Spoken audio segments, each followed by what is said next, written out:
Como achar o ponto de equilíbrio ideal entre tecnologia e humanização? Ou seja, como aproveitar as enormes oportunidades de ganho de produtividade e eficiência no RH que as novas tecnologias podem trazer e, ao mesmo tempo, manter a humanização que o RH precisa tanto fortalecer para manter as relações da empresa com os colaboradores cada vez mais fortes, né?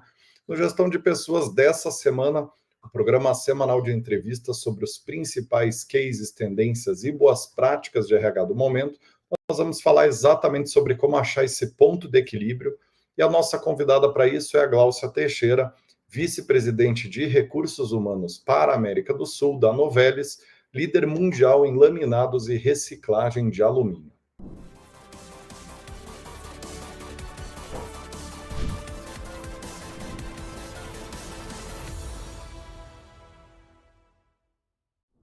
Gláucia, seja muitíssimo bem-vinda aqui ao programa.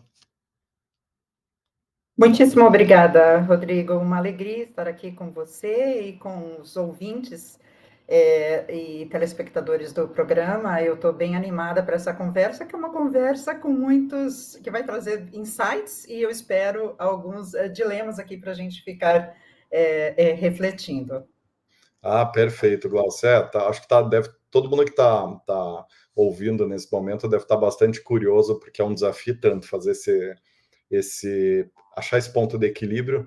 E, inclusive, eu tenho que dizer que você foi muito corajosa em aceitar falar desse assunto aqui com a gente, porque é um assunto que não é muito complexo, né? Mais perguntas do que respostas. Muito bem colocado, muito bem colocado. Acho que estamos um pouquinho nesse momento mesmo, né, Glaucia? Mas vamos lá, acho que vamos gerar insights valiosíssimos aqui para as pessoas, né? Bom, antes da gente entrar no assunto de hoje, como alguns e algumas de vocês já sabem, né, recentemente nós da The Force Sales Company lançamos um e-book super bacana sobre como aumentar a diversidade de gênero no seu recrutamento e seleção. Material super denso, né, feito por algumas das mulheres do nosso grupo, foi feito exclusivamente por mulheres, que compilou os últimos dados, né, contextos, desafios e soluções para melhorar a diversidade nos processos seletivos. Então, é um material super exclusivo, né, que inclusive contém cases de 2 clientes nossos, a Magalu e a Zeiss Vision, né? Então, para quem não baixou o material, o link está na descrição. E para fechar essa abertura, né, quem já acompanha o programa e ainda não segue o canal da The Force Sales Company, não esquece de se inscrever para receber as notificações dos episódios que são divulgados, né, toda quinta-feira às 7 da noite, simultaneamente no YouTube e em mais de 10 plataformas de podcast. Agora sim, Glaucia, para a gente começar, conta um pouquinho mais sobre você e sobre a Novelis. Para quem não te conhece, não conhece tanto a empresa, tem um pano de fundo aqui, né? Excelente, Rodrigo. Bom, como você bem colocou, a Novelis é líder na produção de alumínio laminado e a maior recicladora de alumínio no mundo. E nós trabalhamos ao lado de nossos clientes para que a gente possa fornecer soluções inovadoras no mercado aeroespacial, automotivo, de latas de bebidas e de especialidades, com presença global em fabricação e reciclagem. Quando trabalhamos o propósito na Novelis, Rodrigo, há alguns anos, e o propósito nosso é juntos criamos um mundo sustentável, nós divulgamos um vídeo em que o locutor falava: você pode não conhecer a Novelis, mas nós sabemos quem somos e o que fazemos. E isso me tocou profundamente, porque eu tenho muito, muito orgulho de trabalhar na Novelis e de pertencer a essa comunidade. O propósito da novela está totalmente alinhado ao meu próprio propósito, que é um propósito de possibilitar desenvolvimento sustentável às pessoas com quem eu interajo. E a gente vai falar um pouquinho mais sobre propósito, significado de trabalho durante a nossa conversa.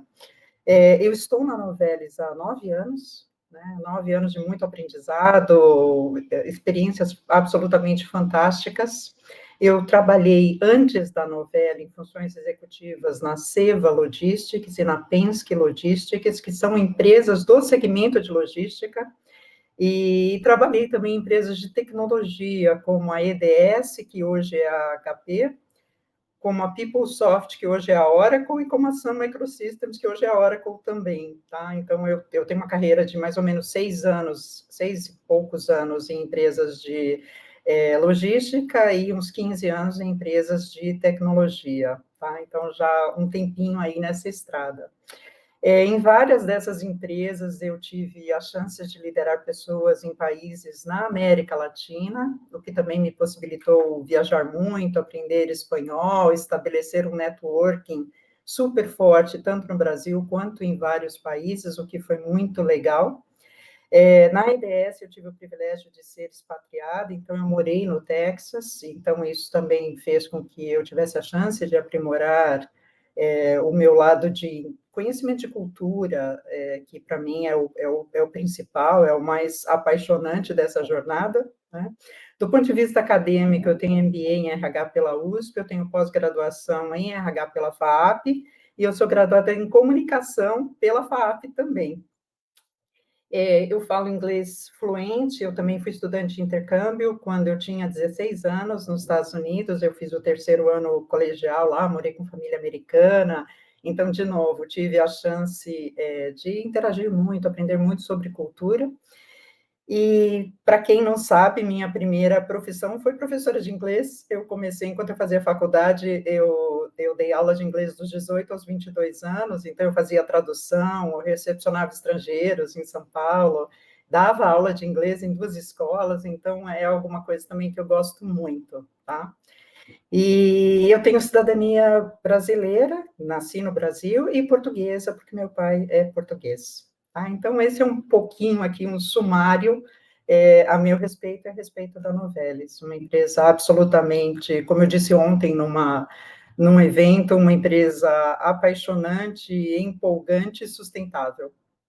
Super bacana, Glaucio. Inclusive, é curioso como essas experiências no começo da carreira que são impactantes, né? Como o intercâmbio nos Estados Unidos, morando com uma família lá, gera uma repercussão para a vida toda, né? Porque veja que você deu aula de inglês e foi expatriada para os Estados Unidos, possivelmente, não só por isso, obviamente, mas com certeza teu intercâmbio te preparou, né? Te inseriu na cultura, te fez ter um cartão de visita para isso, né? Te chancelou para isso, né? Então, fica a reflexão já, uma primeira reflexão aqui da importância de, no começo da nossa vida profissional e acadêmica, a gente se atirar um pouco, né? E testar as coisas, fazer o intercâmbio, né? Que acaba tendo benefício para a vida inteira, né? Excelente, Muito Rodrigo, é isso mesmo. E só um ponto aqui, uma das primeiras lições que eu aprendi quando eu estava me preparando para o intercâmbio é a importância de você trocar a lente dos seus óculos, a cor da lente dos seus óculos quando você muda de país, né? Então, se você usa uma lente azul no Brasil, coloca uma lente rosa em outro país, coloca uma lente amarela, a cor que você mais gostar. E comece a enxergar essa cultura com essas lentes, porque elas vão te ajudar muito a entender como que essas culturas diferem da nossa e como que a gente pode se integrar a outras culturas de uma maneira muito suave. Muito legal. E para o RH, sobretudo, é algo que quase é mandatório, ter essa percepção de mundo mais apurada, né? E com isso conseguir compreender as coisas, né? Acho que tudo começa no RH por compreender, né? Por empatizar. Então, super de acordo com o teu ponto, Glaucio. Agora, para a gente começar a falar um pouquinho dessa pós-digital e papel do RH nesse mundo de tecnologias do não presencial, do não síncrono, né? Para começar, né? Como que você enxerga o papel do RH nessa nova era, ou seja, nesse mundo tentador de inúmeras e revolucionárias tecnologias que às vezes fazem a gente colocar o fator humano de lado mesmo sem perceber, né? Legal, Rodrigo. E aí eu coloco um questionamento, né? É uma era de mudanças ou mudança de era? Para a gente refletir, tá? Então, assim, é muito clichê a gente falar que o mundo está mudando rapidamente, mas está. né? Eu tenho feito uma apresentação para o time da Novelis, em que eu coloco um slide com a foto de uma cozinha, em que as pessoas estão totalmente de ponta cabeça, né? E essa é a imagem que eu escolhi para exemplificar o que a pandemia fez com o mundo que a gente conhece. Então, essas mudanças, elas não aconteceram só durante a pandemia, elas vêm acontecendo ao longo dos anos com uma velocidade absolutamente incrível. Eu, outro dia, recebi um WhatsApp, uma mensagem que mostrava quantos aparelhos a gente tinha em casa antes do celular, e hoje o celular faz a função desses aparelhos. Então, por exemplo, você não imagina se comprando um aparelho de gravação de fita cassete hoje, né? Uma filmadora, uma máquina fotográfica. Então, está tudo ali dentro do celular. E a gente, quando transpõe isso para o lado humano, né? Pode se lembrar disso como a importância da gente poder se reinventar, da gente colocar todo esse celular, né, todas essas funções de celular dentro da gente, para que a gente possa lidar com as situações e, acima de tudo, buscar autoconhecimento nesses tempos de demandas excessivas, porque aí a gente entende o que a gente consegue fazer bem, né, para fazer cada vez melhor, e o que a gente tem dificuldade de fazer, ou como a gente fala em RH, são os famosos gaps, para que a gente possa desenvolver esses gaps, tá? Todo mundo tem as mesmas 24 horas, né? Tanto faz a sua origem, onde você nasceu, onde você foi criado, todo mundo tem 24 horas, e a gente tem que ter disciplina para usar essas 24 horas. Então, tudo isso para te dizer, né, que isso traz um impacto nessa era de mudanças, puxando para a sua pergunta, ou para mudança de era, né? Você imagina dois mundos aí convivendo ao mesmo tempo. Esses mundos são mundos paralelos, né? E que a gente está tentando lidar e viver e conhecer cada vez mais esses dois mundos. E é essa situação que a gente se encontra. A gente nasce e aprende a viver nesse mundo que faz sentido, né, e que a gente precisa praticar e se livrar desses modelos antigos.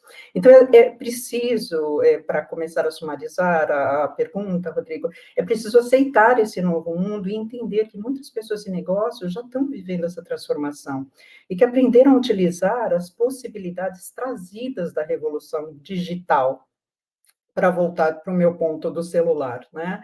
Esse novo mundo, ele trouxe mudanças nos modelos de negócio, na sociedade, que nos levaram para novas economias e novos comportamentos. Esse é o século da diversidade, da busca pelo acesso à informação, da inclusão, do diálogo entre pessoas diferentes, da sustentabilidade do planeta. A gente cada vez mais fala sobre isso, enfim, não dá para avançar nessa nova era carregando apenas os velhos conceitos de tempos passados e comportamentos de quem não está aberto a essas mudanças, né?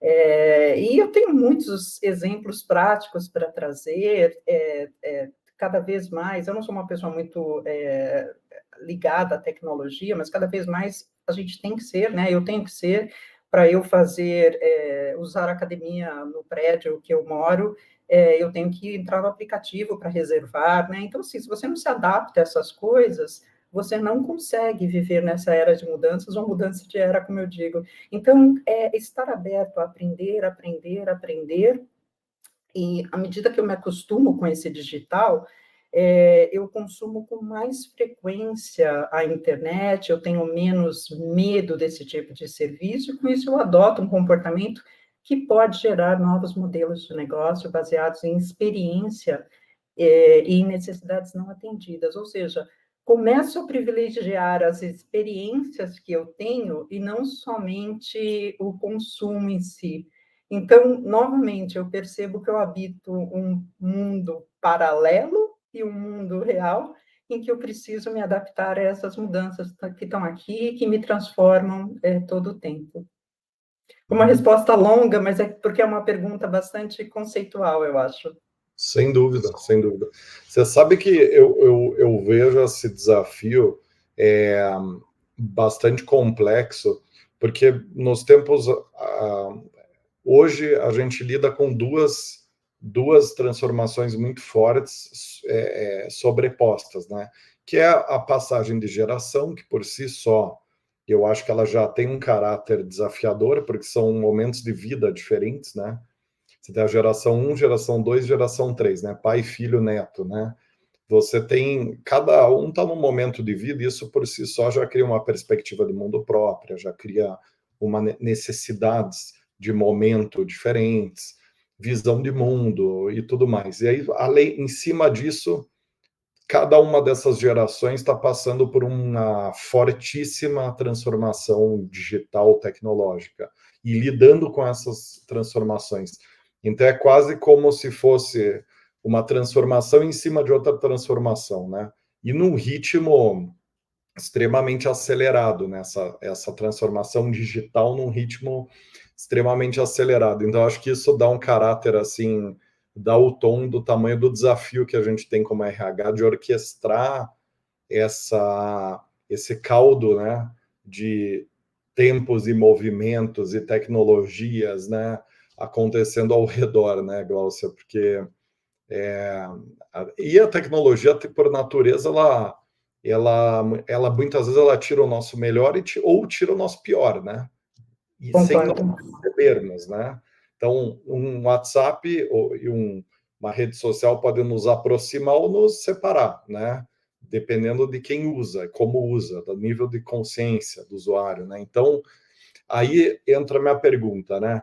Como é que vocês têm feito aí na Novelis para achar um ponto de equilíbrio, né, entre essa infinidade de automações hoje que a gente tem à disposição de nós do RH com a necessária humanização, né, que a gente vê como tão importante para fortalecer o vínculo do colaborador com a empresa, da empresa com a sociedade. Como que vocês têm feito para trabalhar o melhor, né, da tecnologia, mantendo essa humanização, né?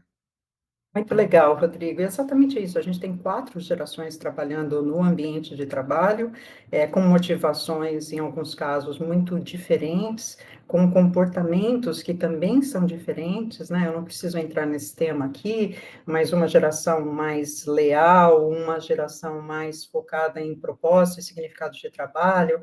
Então, tem sido realmente um super desafio, né? Mas eu brinco que em inglês tem uma sentença que fala que essa é a chance for a change, tá? Então, o trocadilho soa melhor em inglês do que em português, mas é a chance de fazer as mudanças. E essas mudanças, Rodrigo, elas são feitas através da construção de uma cultura organizacional. E quando eu falo em cultura, eu traduzo para você e para os nossos colegas que cultura é o modo como as pessoas pensam e agem dentro da organização, tá? Então, a gente tem trabalhado muito a substituição do modelo tradicional de gestão, marcado por hierarquia, padronização, controle, medo, angústia, né?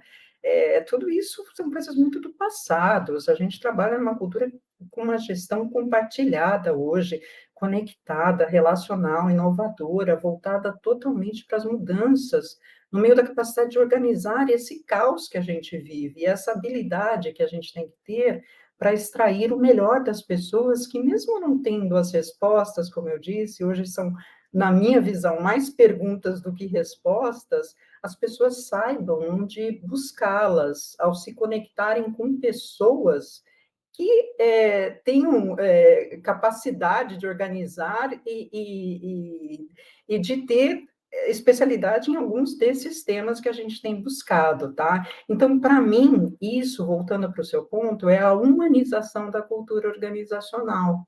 Os novos modelos de trabalho, Rodrigo, eles demandam uma maior participação das equipes nas tomadas de decisão, e é papel da liderança preparar esse time para essa mudança de cenário, atuando com um facilitador, né, o que a gente chama de liderança 4.0, facilitador para promover diálogo e para empoderar as pessoas.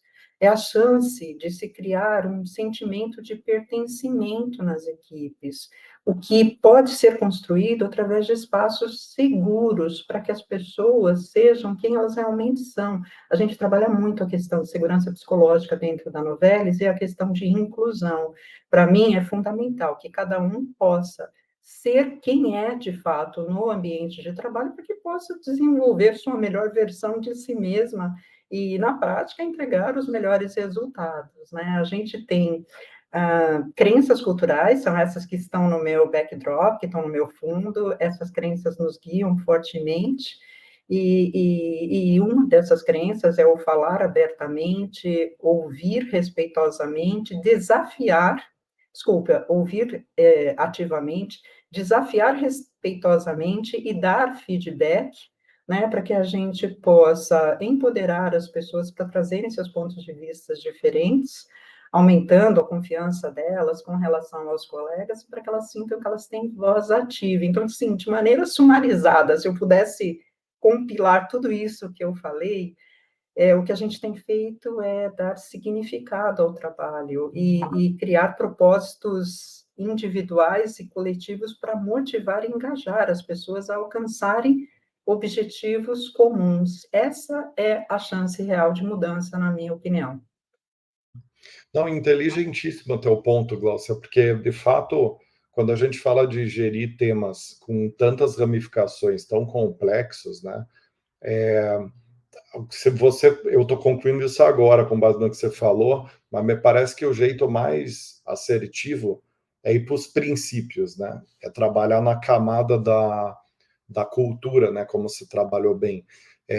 Porque no final do dia, quando você deixa claro o que é esperado, o que não é permitido, o que é importante, o que não é importante, a humanização vai ser a consequência ali na ponta. E como a humanização ela acontece em diferentes interfaces e em diferentes tecnologias, ela pode estar no chat de atendimento ao colaborador, ela pode estar no roteiro do PDI, ela pode estar em N lugares, né? Ela pode estar na demissão humanizada. Você só tem como garantir de fato que todo mundo vai ter uma abordagem humanizada através da cultura, de fato, né? Porque não adianta pegar aquela atividade e humanizar ela, se a cultura não é humanizada, né? Então, eu achei teu ponto genial e acho que já é uma grande resposta aqui que você nos traz. Você falou que você ia trazer mais pergunta do resposta, mas você já trouxe uma grande resposta aqui, né?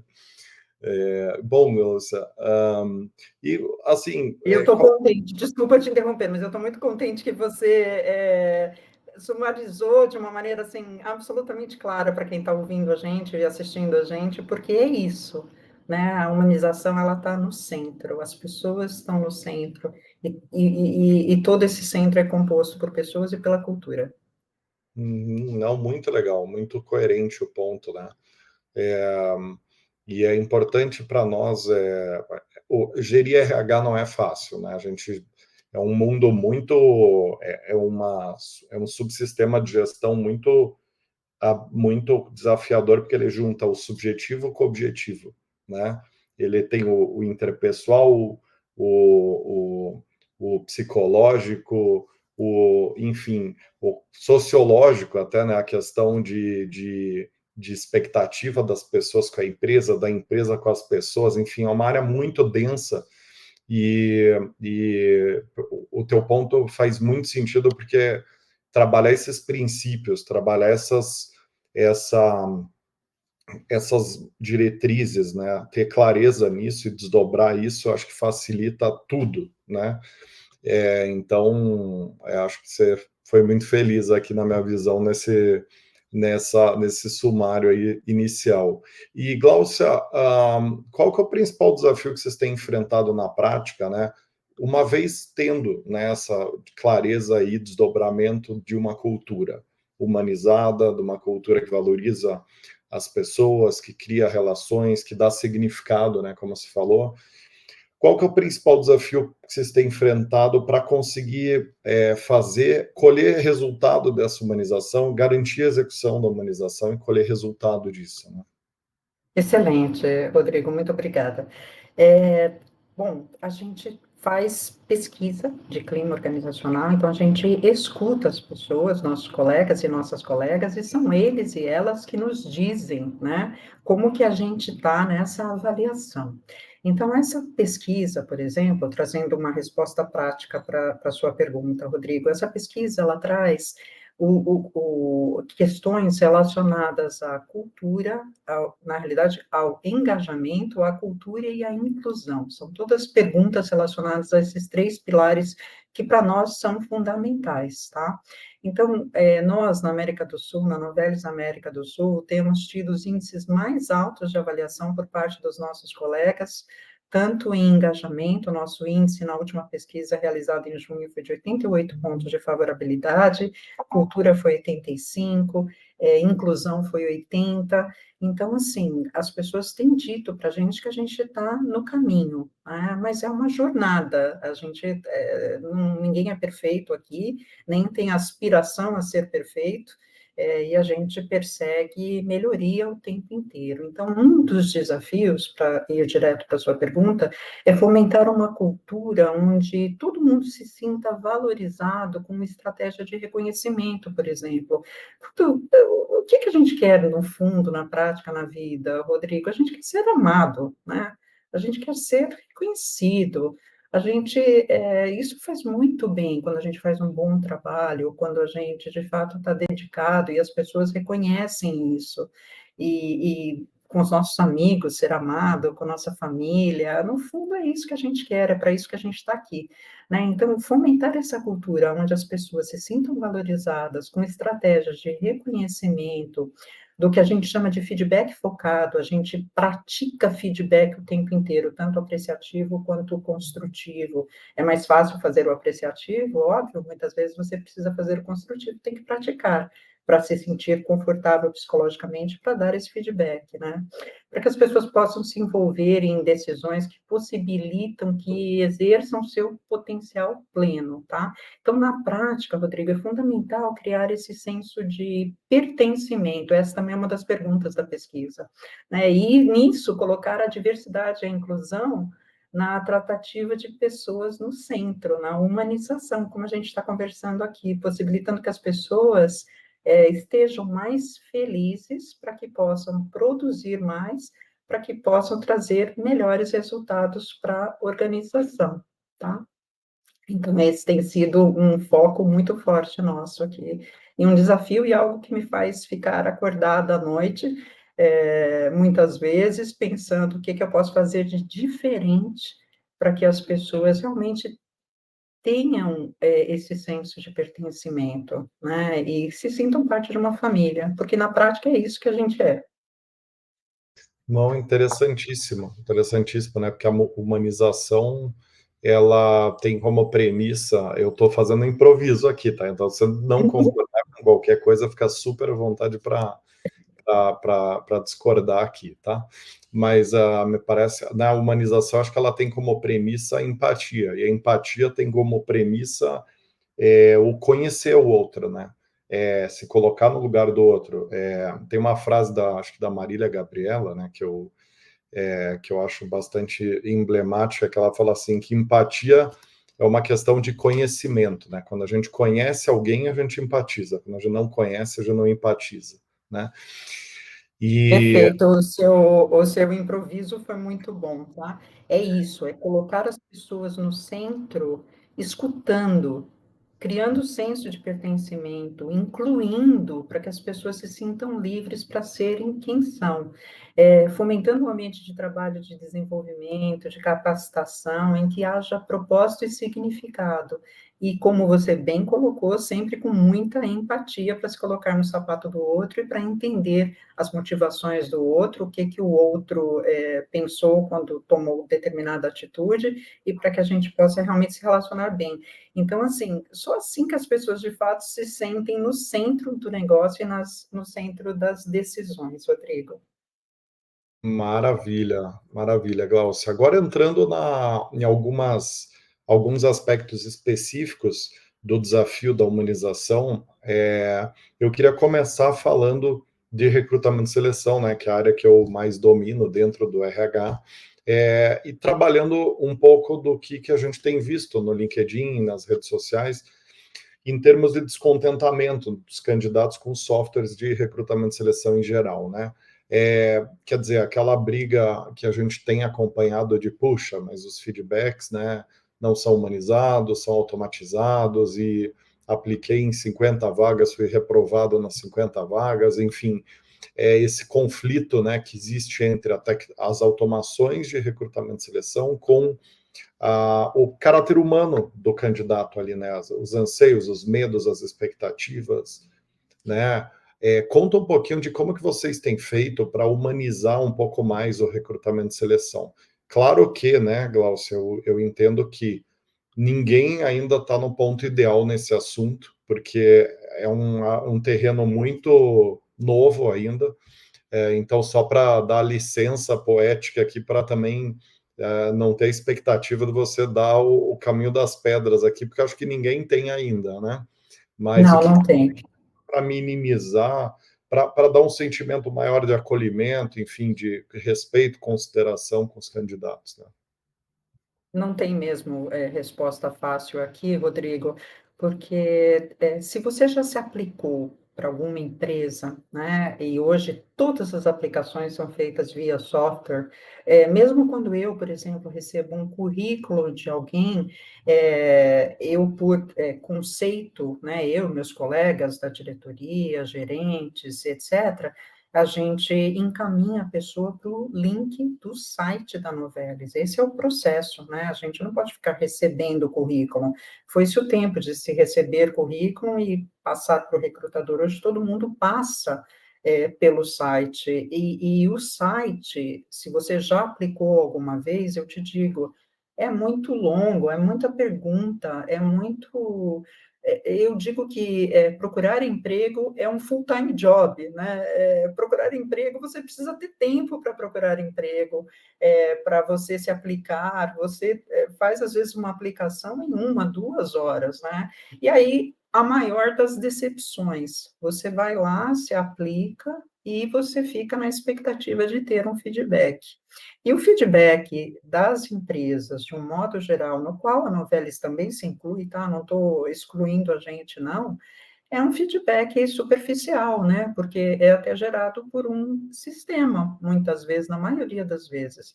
Né? Obrigada pela sua aplicação, obrigada pelo seu contato, pelo seu interesse em trabalhar na Novelis, nós estamos seguindo por outro caminho. Tem lá umas palavras-chave para te responder, que na prática não responde, né? Então, o que a gente está fazendo para aplicação interna, mas eu ainda não tenho a resposta para aplicação externa, tá? Então, candidatos externos e candidatas externas ainda passam muito por isso do feedback automatizado, né? Mas o interno, o RH tem por prática chamar a pessoa para uma conversa e dar o feedback de por que a pessoa não foi escolhida.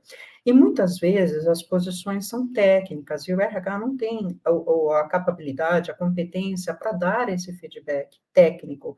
Então, a gente estimula, encoraja o gestor ou a gestora contratante a dar esse feedback para as pessoas que participaram do processo interno e não foram escolhidas, a retornarem com esse feedback, para que as pessoas possam entender exatamente aonde que elas, o que elas precisam desenvolver para elas seguirem crescendo na carreira, senão não cresce. E tem alguns feedbacks que são muito simples de dar, né? Olha, você precisa melhorar o inglês, então você precisa estudar inglês, e daqui, quando você tiver estudado melhor inglês, você estiver falando melhor, a gente volta a conversar. Agora, tem feedbacks que são muito complexos de se dar, né? Você precisa de uma competência XYZ técnica. Então, quem tem realmente a competência para dar esse feedback deve dar com assertividade e com transparência, para nós, o gestor e a gestora contratantes, para que a gente possa, de fato, desenvolver as pessoas. Então, é metade da solução que eu estou te dando, tá? A metade de que é para aplicação interna e agora para aplicação externa, quando você não tem o contato, as coisas ficam um pouquinho mais difíceis. Ah, sem dúvida, né? E também aqui no Brasil, ao contrário dos Estados Unidos, né? A gente tem muita aplicação para pouca vaga, né? E as aplicações, tem muitos candidatos sem requisito nenhum, né? Então, você tem um desafio até de conscientizar os candidatos também em relação a isso, porque algumas expectativas são criadas sem fundamento, né, prático. Mas você sabe que uma coisa que a gente tem feito aqui na The Forces Company, por ser um grupo de empresas de recrutamento e seleção, né, a gente tem várias empresas embaixo especializadas em recrutar e selecionar, a gente tem feito, acho que é de cabeça, assim, eu me lembro 3 coisas legais aqui que podem ajudar, né? A primeira é emitir certificado para os candidatos. Então, por exemplo, quando o candidato é finalista de alguma vaga de algum cliente nosso, a gente emite um certificado de finalista, né? Quando ele atinge uma nota acima do patamar ótimo no teste de lógica que a gente tem, que é uma das etapas obrigatórias dos processos que a gente emite um certificado de lógica alta, né? Raciocínio lógico alto. Quando algum headhunter favorita o candidato no nosso sistema, né? Que é uma forma de ranquear os top performers, né? Do mercado, admite um certificado de favorito, né? Olha, foi favoritado por um headhunter aqui, né? Quer dizer, então essa é uma primeira coisa que a gente faz que é bacana, né? A segunda, a gente ainda não lançou oficialmente essa, tá em vias de, tá poucas semanas fazer isso, mas a gente fez 3 cursos, né? E vai começar a dar de graça para os candidatos que forem reprovados, que é um de recolocação turbinada, e até longos os cursos, são cursos de 20 horas, assim, com várias coisas dentro. Aí outro de autoconhecimento e outro de planejamento de carreira, né? Então a gente fez claro que daí no nosso caso a gente é uma empresa de recrutamento, então fica mais fácil, né? Porque tá dentro do nosso core business, né? Então é mais simples, faz mais sentido como indústria, né? Como uma empresa, tem muita coisa aqui que muitas vezes não faz sentido fazer e nem é possível, né? Fazer. E a Adorei, terceira Rodrigo. E a Adorei, muito terceira é legal. que os candidatos acompanham o status, eles têm uma régua da vaga, né? Então, quer dizer, em que momento que a vaga está e que ponto que você está na vaga, né? Então, eles logam no nosso sistema, eles veem exatamente onde eles estão, né? Então, assim, eu estou na triagem, eu estou na etapa pré-entrevista, então eu já fui aprovado na triagem, eu estou aguardando a entrevista. Porque como o nosso processo ele é padronizado 100%, né, a gente tem um nível de serviço, a gente tem um SLA, né? Então é tudo, a pessoa sabe exatamente em que ponto da vaga ela está, né? Antes de ir para o cliente, naturalmente, que depois daí ela vai para o cliente, ela entra numa esteira, cada cliente tem uma esteira própria sua, né? Mas são coisas que a gente tem visto que tem dado um resultado legal, né? A primeira e a terceira, que a segunda ainda não está implantada, né? Mas a primeira a gente teve um retorno super legal, assim, LinkedIn, vários candidatos postando certificados, elogiando. Ah, que Então lindo, é adorei. bacana, né? E são Muito legal. Eu adoro fazer benchmark porque a gente aprende também.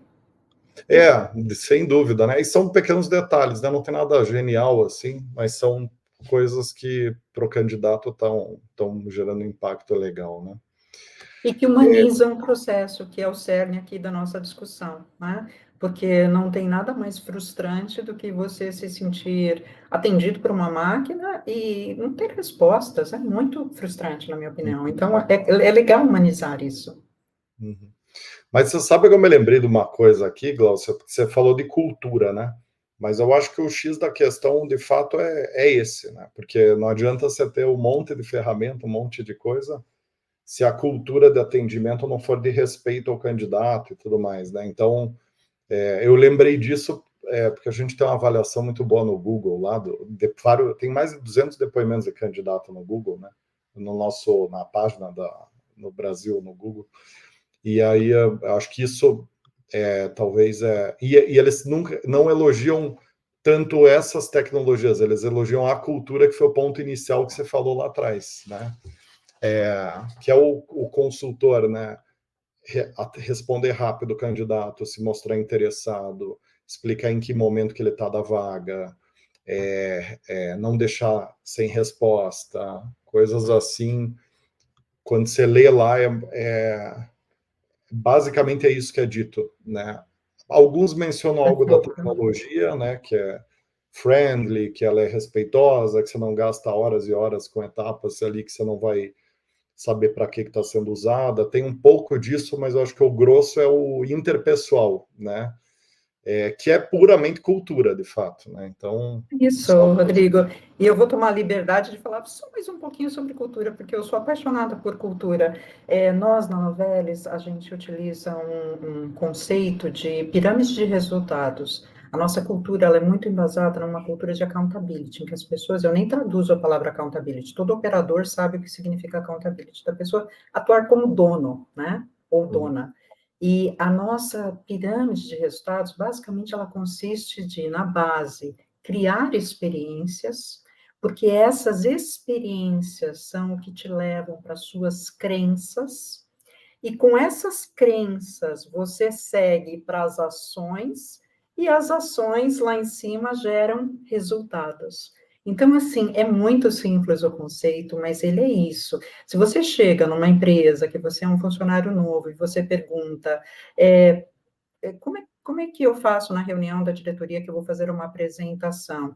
E a pessoa te responde, e o último que fez uma apresentação, você saiu tão mal que, com todas as perguntas, que decidiu ficar quieto para sempre.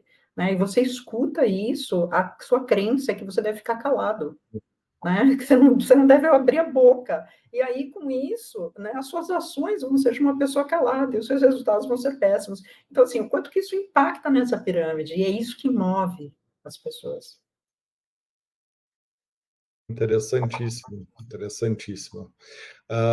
Glaucio, é outra crítica que a gente que surge, né, quando os profissionais, quando a gente começa a entrar a fundo, né, nesse tema da tecnologia, do indivíduo, é quando os profissionais sentem que tem uma avaliação que não é individualizada nos PDIs, né, na gestão de talentos, né, quer dizer, puxa, a empresa não olhou no detalhe para a minha experiência, para mim no meu programa de desenvolvimento, no meu PDI, né? Como que vocês têm feito para garantir, acho que talvez você tenha respondido agora, né, anteriormente um pouco disso, para garantir que a gestão de talentos seja digitalizada, mas ao mesmo tempo também tenha a medida certa daquela individualidade, né? Quer dizer, do entrar fundo no indivíduo, não no processo de gestão de competência, gestão de talentos. Perfeito, Rodrigo. E tem uma frase do Lewis Carroll, que é o autor de Alice no País das Maravilhas, né? Essa frase é super conhecida, que fala que se você não sabe aonde você quer chegar, qualquer estrada serve, né? Então, a gente trabalha muito com o conceito dessa frase, que é trabalhar de trás para frente com o que a gente chama de destination role. Então, é o seu papel, a sua função de destino. Você sabe qual é a sua função de destino, aonde você quer chegar na sua carreira, né? Porque quando você sabe aonde você quer chegar, fica muito mais fácil trabalhar com o que a gente chama de bridge roles, que são as funções intermediárias de ponte, a gente trabalha de trás para frente, né? Então, você começa a construir exatamente as competências que você precisa criar, as experiências que você precisa ter para você chegar nessa função de destino. Né? Então, é um jeito relativamente simplista de enxergar, mas que requer muito exercício mental para que você entenda e tenha autoconhecimento para saber do que você é capaz e o que você quer fazer. Porque se você não souber o que você quer fazer, eu também não consigo te ajudar. Não faz todo sentido, porque daí o PDI ele acaba se direcionando exatamente para fazer o depara, né? O que precisa, que você tem. E aí é impossível a pessoa se sentir injustiçada se tem esse depara, né? Bastante claro. No quesito objetivo, né? Daí no subjetivo é outra coisa, né? Quer dizer, a É pessoa isso. é coerente na avaliação do depara, daí aí é outro assunto. Mas na questão prática do depara, acho que realmente 80% do problema está resolvido quando tem clareza em relação ao esperado, que você precisa ter, quanto que você tem disso, né? Enfim. Simples assim, entendeu? E também a gente tem uma filosofia que a gente usa, que é uma filosofia de aprendizagem, que eu lembro todo mundo sempre, o tempo inteiro, os diretores, todos os nossos líderes, todos conhecem essa filosofia, que é o 70-20-10, né? Lembrando as pessoas que 70% do seu aprendizado consiste na sua experiência prática no seu trabalho, 20% consiste do apoio de coach e mentor, né? Pode ser um amigo, pode ser uma figura familiar ou alguém do trabalho, e 10% é sala de aula, né? Então, assim, as pessoas precisam se lembrar disso também, que sala de aula só vai ser 10%. Você ricamente está sendo desenvolvido no seu trabalho com aqueles 70% e com os 20% com apoio de coach e mentor. Então, assim, quando você entende isso, tudo fica mais tranquilo, eu diria. Perfeito, perfeito. E você falou, né, deu uma pincelada sobre TID, então eu queria entrar agora em diversidade e inclusão, né? Como que vocês têm feito para que vocês têm alguma tecnologia específica, né, que tem ajudado a aprimorar a diversidade e inclusão na empresa? Como que vocês têm feito esse trabalho?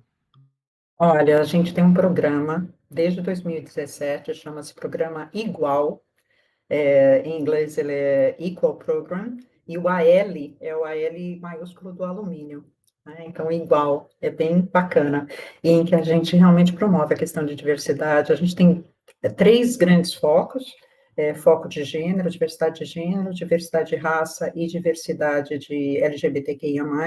Esses são os nossos focos, mas hoje a gente também está trabalhando muito a questão de pessoas que têm necessidades especiais, e a questão de multigerações, que no ambiente de trabalho, como a gente falou, é uma realidade, 4 gerações. Então, a gente tem programas lindíssimos, já fomos premiados em algumas instâncias, reconhecidos internamente e externamente, com a questão da inclusão especificamente, porque somos todos diversos, né? O quanto que a inclusão traz em termos de resultado, enquanto que a inclusão traz em termos de ideias e soluções diferenciadas, tá? E de tecnologia, eu te diria que o que a gente usa é o velho e Power BI, né? Está ficando velho já, o BI não é nem tão velho assim. A gente monitora, nós temos targets, nós temos metas muito relevantes e comunicadas para toda a empresa, em toda reunião, town hall, toda reunião eu vou lá e apresento, eu ou algum colega, apresenta esses resultados, a gente monitora mês a mês, né? E a gente mede progresso. Então, a tecnologia está sendo usada nesse sentido, de medir progresso, né? Então, quanto que a gente sai, por exemplo, a gente te dá um exemplo de raça, liderança de raça, que é difícil, é uma jornada para você encontrar líderes negros e negras dentro da empresa, né? A gente está formando, então, há 2 anos a gente tinha só 4% de líderes negros, hoje a gente tem 9%. Quem escuta, puxa, de 4 para 9, tão pouquinho, mas é mais de 100%. Né? E isso é uma jornada. Então, a gente está investindo forte nisso, só para te dar um exemplo, né? Mulheres que reportam para o nosso presidente, 50% da nossa diretoria é composta por mulheres. Então, assim, a gente está trabalhando muito forte nisso. Perfeito, perfeito. E como que vocês têm feito para humanizar a comunicação interna de vocês? E se tem alguma tecnologia específica que vocês têm usado para isso? A gente tem usado o Instagram, a gente criou um Instagram especial para funcionários, então todo mundo vai lá, posta, se comunica, isso é super divertido. A gente usa o WhatsApp também para todas as mensagens, comunicações, a gente tem usado muito. E aí, intranet, TV, eu diria que comunica bem, a gente comunica bastante e diria que comunica bem. Perfeito, Glaucio. Para finalizar, quais as dicas, né, que você daria para empresas que buscam ter uma gestão de RH mais humanizada, mas também tecnológica, né? Quer dizer, que quer implantar, automatizar, sistematizar, implantar softwares, implantar IA, mas quer manter a humanização. Que dicas que você daria para essas empresas? Então, os pontos que eu gostaria de deixar, tá, Rodrigo? Mas não são limitados. Eu quero só que as pessoas pensem e tenham os seus próprios insights e aprendizados hoje, tá? A importância da ressignificação das organizações, que é feita por e para as pessoas, né? são as pessoas que movem as organizações através das suas ideias e das suas soluções, e por isso que buscar um alinhamento entre o seu propósito pessoal e o propósito da empresa é fundamental para se encontrar um significado que faz o dia a dia ser mais relevante. A gente só consegue fazer as melhores entregas quando a gente realmente se vê parte ali da situação. E ser protagonista dessa história é o que vai te levar adiante. Então, estar aberto ao aprendizado é o que vai fazer com que as suas experiências, como eu falei, sejam mais significativas. Diversidade e inclusão está na pauta da estratégia das organizações, está na pauta da Novelis, né? E esse é o melhor momento para você seguir em processo de autoconhecimento e ser autêntico, liderando por exemplo, incluindo pessoas que são diferentes, mas que merecem oportunidades iguais, e usando a tecnologia a seu favor, mas lembrando que quem comanda a tecnologia é você, e não a tecnologia te comanda. Perfeito, Gláucia. Muito bem, chegamos ao final de mais um episódio do Gestão de Pessoas.